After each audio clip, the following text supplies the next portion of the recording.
హెబ్రీయులకు రాసిన పత్రిక 11వ అధ్యాయం 1వ వచనం. విశ్వాసం అనేది అది నిరీక్షించబడుచున్న వాటికి నిజ స్వరూపము, అదృశ్యమైనవి ఉన్నవన్నానికి రుజువై ఉన్నది. అది విశ్వాసం అంటే ఏంటో అర్థం తెలుసుకోవాలి. ముందు విశ్వాసం అంటే అర్థం ఏంటంటే మొదటిదేంటి అక్కడ రాసింది, చదవండి. విశ్వాసం అంటే డెఫినేషన్ ఏంటో రాసింది. విశ్వాసం అనేది నిరీక్షింపబడు వాటి యొక్క నిజ స్వరూపం. అది నిరీక్షించబడుచున్నటువంటి వాటి యొక్క నిజ స్వరూపం అంటే అర్థం ఏంటంటే ఏదైతే ఉంది అని నమ్ముతున్నావో అది ఉంది అని కంప్లీట్గా విశ్వసించడం, అది విశ్వాసం. అంటే విశ్వాసం అంటే అర్థం ఏంటంటే నువ్వు కంప్లీట్గా డిపెండ్ అయిపోతున్నావు. తప్పక పరలో అదృశ్యమైనవి ఉన్నవి అనడానికి రుజువై ఉన్నది. అది అదృశ్యమైనవి అంటే కనబడలేనిది ఉన్నది, నీకు కనబడలేదు కానీ ఉన్నది అని నమ్మేదే విశ్వాసం. నీకు అర్థమైందా? అలాంటి విశ్వాసం మనలో ఉండాలి. మనం అన్నీ నమ్ముతాం కానీ దేవుణ్ణి నమ్మం. వింటున్నారా మీరు? ఏం నమ్మాలి మీరు? You have to believe in God. ఇవాళ నమ్మేవాళ్ళు ఎలా బ్రతుకుతారో అని మీకు చెప్తాను. జాగ్రత్తగా మీరు అలా బ్రతకాలి. ఇవాళ నుంచి నమ్మేవాళ్ళు ఇలా బ్రతుకుతారు. నమ్మడం వల్ల కలుగు లాభాలు చెప్పాను, నమ్మకం వల్ల కలిగే ఆశీర్వాదాలు చెప్పాను, నమ్మకం అంటే ఏంటో చెప్పాను. కనుక తోమాకు దేవుడు చెప్పిన మాట అవిశ్వాసవి కాక విశ్వాసమే ఉండడం అనే విషయాన్ని ఎంత నొక్కి ఒక్కడి నుంచి చెప్పాను. ఇప్పుడు నేను చెప్పదలుచుకున్నది జాగ్రత్తగా మీరు ఆలకిస్తే, ఒక విశ్వాసి ఎలా బ్రతుకుతాడు, నీలో విశ్వాసం ఉందంటే ఎలా బ్రతుకుతాడు నేను చెప్పబోతున్నా. ఇప్పుడు విశ్వాసం గురించి కాస్త డెఫినేషన్ చెప్పాను. విశ్వాసం అనేది ఏంటి అంటే ప్రభు అన్నాడు, తోమా నన్ను చూసి నమ్మేవు, నువ్వు చూడక నమ్మిన వారు ధాన్యులు. చూసి నమ్మేవు, నువ్వు చూసి నమ్మావు. నా గాయాలు చూసి యేసు ప్రభు లేచాడు, నిజమే అని చూసి నమ్మావు. నువ్వు ధన్యుడు కాదు, నువ్వు దీవించబడినోడు కాదు, నువ్వు కాదు ఆశీర్వదించబడినోడివి. ఇదిగో మనం అందరం ఆశీర్వదించబడినోడు. ఎందుకంటే మనం ఎవరో యేసు ప్రభుని చూడాల, చూసావా? కానీ మనం అందరం నమ్ముతున్నావా? మనం దీవించబడి చూడక నమ్మిన వారు ధన్యులు. మన కోసం మనమే గట్టిగా చప్పట్లు కొడదాం ఒకసారి. Thank you. పెట్టావా? నమ్మకం అంటే ఏంటి? నమ్మకం కలిగినాడు ఎలా బ్రతుకుతాడో తెలుసా? బైబిల్ చెప్తుంది. ఆదికాండం 12వ అధ్యాయం 1వ వచనం. ఫెయిత్ఫుల్ పర్సన్ ఎలా బ్రతుకుతాడు చదవండి. ఆదికాండం 12వ అధ్యాయం 1వ వచనం. ఒక విశ్వాసి ఎలా బ్రతుకుతాడంటే, ఒక విశ్వాసి ఎలా జీవిస్తాడంటే, అబ్రహాము విశ్వాసులకు తండ్రి. ఆయన మాదిరిని మనం అనుకరించవచ్చు.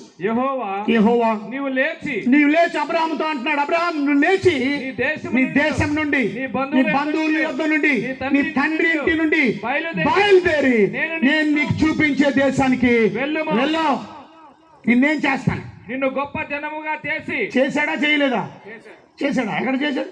ఇంకా చేయలే. ఎప్పుడు చేస్తాడు? నువ్వు వెళ్తే. విశ్వాసం అనేది గమనించండి, దేవుడు ముందే చేసేయడం అన్ని. నువ్వు నా మాట ఇంటే, నేను చెప్పినట్టు చేస్తే ఏం చేయాలా? నీ దేశాన్ని విడిచిపెట్టాలి. ఏం చేయాలా? నీ బంధువులు విడిచిపెట్టాలి. ఏం చేయాలా? నీ తండ్రి ఇంటిని విడిచిపెట్టాలి. నేను చూపించే దేశం. ప్రభువా ఏ దేశం చెప్పు? చెప్పను, పేరు తెలియదు. ఏ కంట్రీకి వెళ్ళమంటావు? కెనడాకి వెళ్ళమంటావా? ఇటలీకి వెళ్ళమంటావా? రోమ్కి వెళ్ళమంటావా? అమెరికాకి వెళ్ళమంటావా? పాకిస్తాన్ వెళ్ళమంటావా? Which country you want me to go? I'm not going to tell you which country. Country పేరు చెప్పను, ఊరి పేరు చెప్పను, ఎక్కడికి చెప్పను. నేను చూపించే దేశం, అది నమ్మకం. నేను చూపించే దేశం, బయలుదేరు. అబ్రహాంకి అప్పుడే ఆస్తిపరుడు, అబ్రహాంకి డబ్బులు ఉన్నాయి, అబ్రహాంకి బోల్డ్ మంది పని వాళ్ళు ఉన్నారు. కానీ ఇప్పుడు దేవుడు చెప్పిన మాట విని, అది విశ్వాసం నీకు ఉంది అని అంటే రుజువు ఏంటో తెలుసా? ఒబీడియన్స్, విధేయత. అందరూ చెప్పండి ఏంటి? గట్టిగా చెప్పాలి. ఉంది అని రుజువు చూపించు, అది విధేయత అనేది రుజువు. నాకు నమ్మకం అంటే ఒక విశ్వాసి ఎలా బ్రతుకుతాడు? విధేయత బ్రతుకుతాడు. ఎవరి మీద విధేయత? తనని ఎవరైతే పిలిచారో ఆ పిలిచిన దేవుడికి విధేయత చూపిస్తాడు. అది జస్ట్ బీ ఫెయిత్ఫుల్. నమ్మకంగా ఉండాలా. ప్రభువా నువ్వు నన్ను పిలిచావు, నమ్మదగిన దేవుడివి, నేను నీకు నమ్మకంగా ఉంటాను. నువ్వు ఎక్కడికి వెళ్ళమన్నా నేను వెళ్తాను, నువ్వు ఎక్కడికి వెళ్ళమన్నా. అది మన భార్య ఒప్పుకుంటుందా? నా పిల్లలు ఒప్పుకుంటారా? పిల్లలు ఎవరు లేరులే. పనులు లోబడుతున్నారా? దేవుని వాక్యానికి విధేయతతో మీరు నడుస్తున్నారా? ఆయన వాక్యం చెప్పినట్టు మీరు జీవించగలుగుతున్నారా? అది మనం జీవించం కనుక మన జీవితంలో గొప్ప కార్యాలు జరగవు. ఎంతమంది మీ రాబడిలో 10వ వంతుని ఇస్తున్నారు? అది భాగం ఇమ్మని. అప్పుడు ఏం చేస్తాను? అప్పుడు నీ కొట్లలో ధాన్యం సమృద్ధిగా ఉంటుంది అన్నాడు. ఆయన మాట విని, ఆయన చెప్పినట్టు విని నీ ఆస్తిలో భాగం నీ ఆస్తిలో భాగం ఇచ్చి యెహోవాని ఘనపరచు, గౌరవించు. నువ్వు ఇవ్వకపోవడం దేవుని అగౌరవపరిచినట్టు. ఎంతమంది మీ భాగాలు ఇస్తున్నారు? అది అప్పుడు నీకు చూసారా? ఒబీడియన్స్ అంటే దొంగతనం చేస్తారా? అయితే మీరు నా దగ్గర దొంగతనం చేశారని ప్రభు అంటే దేని విషయంలో అని మీరందరూ అప్పుడు 10వ భాగమును ప్రతిష్టార్పణ ఇయ్యక మీరందరూ దొంగతనం చేశారని. నా మందిరంలో ఆహారం ఉన్నట్లు 10వ భాగం అంతా నా మందిరం నిధిలోనికి తీసుకురండి. దీన్ని చేసి మీరు నన్ను శోధిస్తే నేను ఆకాశ వాకిళ్ళు విప్పి పట్టజాలనంత విస్తారమైన దీవెనలు కుమ్మరిస్తాను. ప్రభు అటు దీవెనలు బిడ్డలకి కుమ్మరించిన ఆయన అని ప్రార్థన చేస్తే వాడు మరుసటి నెల వచ్చానడట. అయ్యగారు ప్రార్థన చేశారు అనుకుంటున్నాడు. 300 ఉన్నోడు లోపడతాడు. ఆడెవడో చెప్పాడండి, అంతే ఆ గుప్పిడి పిండితే ఎన్ని చపాతీలు వస్తాయి? 1, 2, 3, 4 చపాతీలు వస్తాయి చిన్న చిన్న పూరీలు చేస్తే. ఆమె పాపం తినడానికి తిండి లేక అదే పొండి అదే నూనె ఆఖరి భోజనం చేసి ఇద్దరు ఆత్మహత్య చేసుకుని చచ్చిపోతాం అనుకున్నారు. ఆమె కొడుకు భర్త లేడు కనుక కట్లు ఏరుకోవడానికి వెళ్ళింది. కట్లు ఏరుకోవడానికి వెళ్తుంటే ఆమె కనబడాడు. ఆ వెధవరాల్ని చూశాడు ఏలియా గారు అన్నాడు, అమ్మ కొంచెం మంచినీళ్ళు కావాలి, నాకు నీళ్ళు ఇస్తావా? నీళ్ళు ఇవ్వడమే కష్టం కరువు కాలంలో. నీళ్లు తీసుకురావడానికి లోపలికి వెళ్తే ఆమెను అంటున్నాడు, అమ్మా నీ చేత్తో కొంచెం అప్పం తీసుకొస్తావా అని అంటే, అయ్యా జీవం తోడు నిజంగా నా దగ్గర అప్పం లేదు.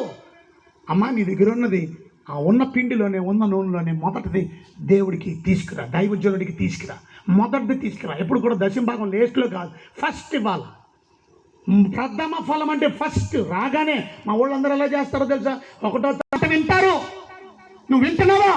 విశ్వాసంతో జీవిస్తున్నానని కబుర్లు చెప్పకూడదు. విశ్వాసంతో జీవిస్తున్నానని చెప్పే నీవు నీ మాదిరి చూపించాలా.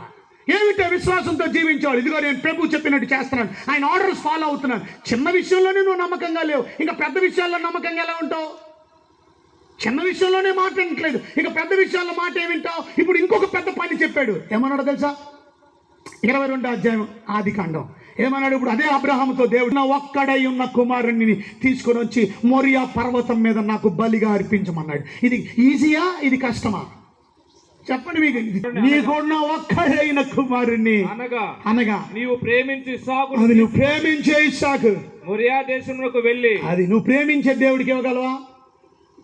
నువ్వు ప్రేమించే ఒక్కటే నీ దగ్గర ఉంది, అది ఇవ్వగలవా? ప్రభు 2 ఉంటే 1 ఇచ్చేవాడిని తండ్రి, నాకు ఉన్నది 1 తండ్రి, ఆ 1 నాకు ఇచ్చాయి. ఆమె నమ్మకం ఉందా నీకు? ఉంటే తీసుకురా. ఈ మాట కొడుక్కి కూడా చెప్పలా, ఈ మాట అలావిడికి కూడా చెప్పలా. అలావిడికి ఇదిగో బాబుని నేను దానబారి అల్పించడానికి చంపేయడానికి తీసుకెళ్తున్నాను కొండ మీదకేనంటే ఊరుకుంటుందా అలావిడి? పంపిస్తుందా అలావిడి? చెప్పలా. బిడ్డకి కూడా చెప్పలా. ఆ బిడ్డ అంటాడు, నాన్న కాకడా ఉంది, కత్తి ఉంది, కట్లు ఉన్నాయి, అన్నీ పట్టుకెళ్తున్నాం, కానీ గొర్రెపిల్ల లేదు డాడీ, ఎవరిని అర్పించాలా? గొర్రెపిల్ల తీసుకురాలేదు మనం అంటే, రే నువ్వేరా గొర్రెపిల్ల అంటాడు. అక్కడి నుంచే పారిపోయాడు. కట్లు కట్టేశాడు, తాళ్ళు వేసి కట్టేశాడు, కింద కట్లు ఉన్నాయి, కింద మంటెట్టేశాడు, పైనుంచి కత్తి తీశాడు. ఆ కత్తిని చంపేయడానికి ఆపమంటావా అని అడగలా. ఆయన ఉద్దేశం, ఆయన నమ్మకం ఏంటో తెలుసా? నేను చంపేసిన నా బిడ్డని దేవుడు తిరిగి బ్రతికించగలడు. అది విశ్వాసం. కొట్పట్లు అది విశ్వాసం. చంపే అది. దేవుని బిడ్డలమైనటువంటి మనం విశ్వాసం కలిగి ఉంటే దేవుని బిడ్డలంగా మనం ఎలా నడుస్తాం? విధేయతను కనుపరుస్తాం, విధేయతతో నడుస్తాం. రెండోది గమనించండి, బైబిల్ గ్రంథం రాసిన పత్రిక 12వ అధ్యాయం 9వ వచనం. 2 కొరింథీయులు 12వ అధ్యాయం 9వ వచనం. నా కృప నీకు చాలును. మీరు చదువుకుంటే నా శక్తి పరిపూర్ణమగుచున్నది. చూసారా? నా శక్తి పరిపూర్ణమగుచున్నది బలహీనత యందు. ఇవాళ నువ్వు బలహీనంగా ఉన్నావా? బలహీనత యందు దేవుడు శక్తిని ఇస్తాడంట విశ్వాసం కలిగినోడు. అంటే రెండోది, విశ్వాసం కలిగిన వాడు దేవుని శక్తితో బలముతో నిలబడతాడు, బలముతో జీవిస్తాడు. అది ఫెయిత్ విల్ స్ట్రెంగ్తెన్ us. విశ్వాసం అనేది మనల్ని బలపరుస్తుంది. మనం వీక్లో ఉన్నా, బలహీనతలో ఉన్నా, చూసారా? Faith you will be a strong personality, not a week personality. నువ్వు బలవంతుడిగా ఉంటావు, బలహీనుడిగా ఉండవు. విశ్వాసం కలిగినోడు బలవంతుడిగా ముందుకు ప్రయాణం చేస్తాడు. ఇవాళ మీరు బలవంతంగా ప్రభు కొరకు బలమైన కార్యాలు చేయగలుగుతున్నారా? గొల్యాతుని కొట్టడానికి వెళ్ళాడు. అది విశ్వాసం అంటే. విశ్వాసం ఉంది కనుక ఒక గొప్ప కార్యం చేయడానికి ప్రభు కొరకు పూనుకున్నాడు. ఇది నాకు అసాధ్యం అనుకోలేదు, ఇది నాకు సాధ్యమే, ఇది కానీ దేవుని దయ వల్ల నేను కొడేస్తాను.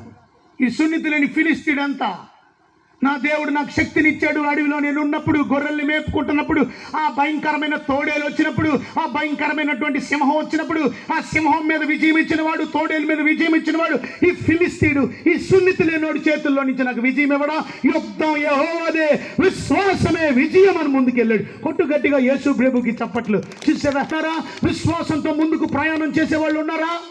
ప్రభు కొరకు గొప్ప గొప్ప కార్యాలు చేయగలిగిన వాళ్ళు ఉన్నారా? మీ బలహీనతల్లో, మీ వీక్నెసెస్లో అది విశ్వాసం అనేది. యాకోబు పత్రిక 1వ అధ్యాయం మనం చూస్తే 2వ వచనం. యాకోబు పత్రిక 1వ అధ్యాయం 2వ వచనం. నా సహోదరులారా, మీ విశ్వాసమునకు కలుగు పరీక్ష. చూసారా, మీ విశ్వాసానికి పరీక్ష కలుగుతుంది. మీ విశ్వాసానికి కలుగు పరీక్ష ఓర్పును పుట్టించినని ఎరిగి మీరు నానా విధములైన, అది నానా విధములైన శోధనలో పడినప్పుడు అది మహా ఆనందంగా ఎంచుకోండి. శోధనలో పడినప్పుడు, ఇబ్బందుల్లో పడినప్పుడు, కష్టాల్లో పడినప్పుడు మహా ఆనందంగా ఉంటారు విశ్వాసులు. అవిశ్వాసులు కాదు. నువ్వు విశ్వాసువైతే నీకు శోధన వచ్చిందా, కష్టం వచ్చిందా, బాధ వచ్చిందా, శ్రమ వచ్చిందా? ఇందాక అద్భుతమైన పాట పాడారు. ఏం పాట పాడారు మీరు? ఎన్ని కష్టాలు. సౌలు బెదిరిపోయాడు, సౌలు సైన్యం బెదిరిపోయింది. మొత్తం ఇశ్రాయేలీలందరూ గడగడగడలాడిపోతున్నారు. ఎందుకు?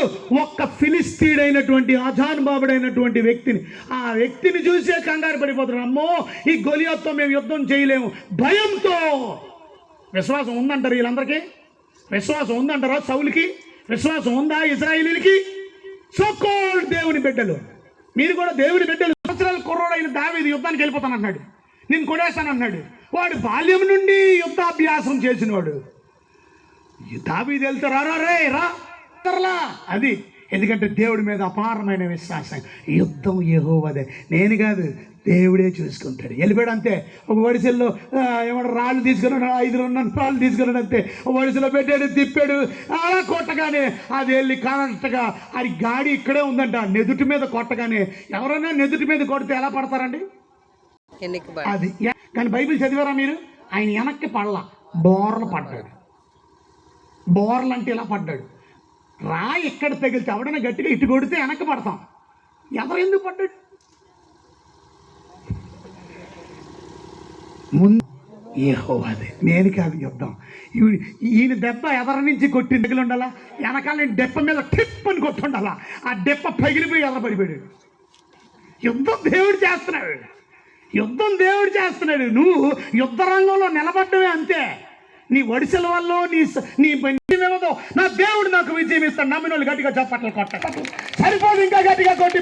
అప్పుడు నీవు కూడా విశ్వాసంలో నడుస్తున్నావని అర్థం. విశ్వాసంలో నడిచేవాడు ఏమున్నా ఏమి లేకపోయినా, డబ్బులున్నా డబ్బు లేకపోయినా, తిండున్నా తిండి లేకపోయినా, బట్ట ఉన్నా బట్ట లేకపోయినా, ఏదున్నా ఆ దేవుడు ఉన్నాడు నాకు చాలంతే. వీక్నెస్లో అదే చదివా ఇందాక, బలహీనతల్లో మనకి బలం ఇచ్చేవాడు. మన బలహీనతల్లో బలం ఇచ్చేవాడు ఆయన. అమ్మా అయ్యా, ఆస్తి పోతే పోయింది, ఆఖరికి ఉన్న పిల్లలు కూడా చచ్చిపోయారు. 10 మంది పిల్లలంట ఆయనకి. ఒళ్ళు గోక్కుకొనుటకై పెంకు తీసుకొని, అమ్మమ్మ చిల్ల పెంకు తీసుకొని బూడిదలో కూర్చుండగా, అది బూడిదలో.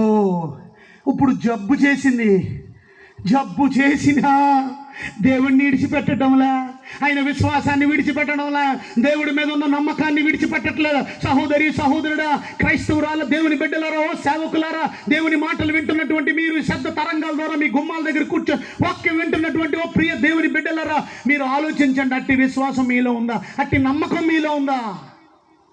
అది నమ్మకం, అది విశ్వాసం, అది ప్రయాణం. మొదటిది చూసాం, విశ్వాసం కలిగినోడు విధేయతతో ప్రయాణం చేస్తాడు, లోబడి నడుస్తాడు. అది విశ్వాసం ఉందన్నానికి రుజువు. నాకు దేవుడి మీద విశ్వాసం ఉన్నది అని రుజువు ఏంటో తెలుసా? ప్రభు కొరకు బలంగా జీవిస్తాడు, బలహీనంగా బ్రతకడు, వీక్ అయిపోడు, బలహీనం అయిపోయినరా నేను అనుకోడు. ఇంత పోయినా, ఇంత నష్టం వచ్చినా, ఇంత పిల్లలు పోయినా, తన భార్య కూడా విరక్తి చూపిస్తుంది, తన భార్య కూడా చచ్చిపో అంటుంది. ఇంకెందుకు దేవుడు దేవుడు అంటావు? దేవుడిని దూషించు, చచ్చిపో, మరణం కా. దేవుణ్ణి విడిచిపెట్టి యథార్థతను వదిలేసి ఇంకా వదలకుండా ఉన్నావా? పిచ్చా నీకు? నీ ముఖం చూడలేకపోతున్నావు, నీ కాళ్ళు చూడలేకపోతున్నావు, నీ నీ తలకాయ తల దగ్గర నుంచి అరికాళ్ళ వరకు కురుపులు వస్తే ఆ కురుపుల్ని చెల్లపెంకు తీసుకొని గోక్కుంటున్నాడంట. చెల్లపెంకు అంటే తెలుసా మీకు? చెల్లపెంకు అంటే తెలుసా మీకు? కొండలు ఉంటాయి కదా, కూజాలు ఉంటాయి కదా, మట్టి పోటరీ, ఆ మట్టి పెంకుని తీసుకొని మట్టి పెంకుని చెల్లపెంకు అంటారు. ఆ మట్టి పెంకుని తీసుకొని గోక్కుంటున్నాడంట. భయంకరమైన దురద జబ్బు, దురద కురుపులు, అందరూ తాగల పెయిన్ఫుల్, బాధాకరమైన కురుపులు, తట్టుకోలేకపోతున్నాడు. ఆ బాధ బూడిదలో దొలుతున్నాడు. కానీ దేవుడిని ఒక్క మాట అనలా. దేవుడి మీద అపనమ్మకం కలిగి లేడు, దేవుడి మీద అవిశ్వాసం కలిగి లేడు. అది విశ్వాస ప్రయాణం అంటే. ఉన్నారా మీరు? అలాంటి విశ్వాసిస్తున్నారా? అది నిజమైన దేవుని బిడ్డలు విశ్వాసంతో నడిచే విధానం. అది కురుపులు కుళ్ళిపోయిన టైప్.